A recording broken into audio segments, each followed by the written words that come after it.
بعد از پایان بازی منچستر سیتی و رئال مادرید خبری در فضای مجازی منتشر شد که هممون رو شوکه کرد. درگیری لفظی کوین دی بروینه با گواردیولا سرمربی تیم منچستر سیتی.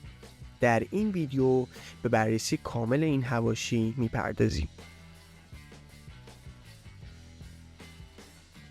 یکی از صحنه‌های عجیب بازی منچستر سیتی و رئال مادرید که با پیروزی 4-0 سیتیزن ها همراه بود، مربوط به لحظه‌ای که کوین دی بروینه و پپ گواردیولا وارد یک درگیری لفظی شدند. در این صحنه گواردیولا به کوین دی بروینه میگه که توپو پاس بده، اما کوین دی بروینه در حالی که بین بازیکن‌های رئال مادرید تحت فشار عصبانی میشه و از گواردیولا میخواد که دهنشو ببنده. اون میگه که دهنتو ببند، خفه شو.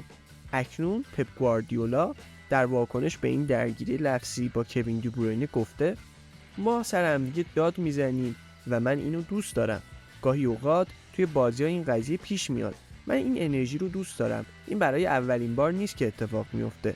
شما نمیبینید که ما چگونه بارها سر همدیگه در تمرینات داد میزنیم و این همون چیزیه که ما به اون نیاز داریم.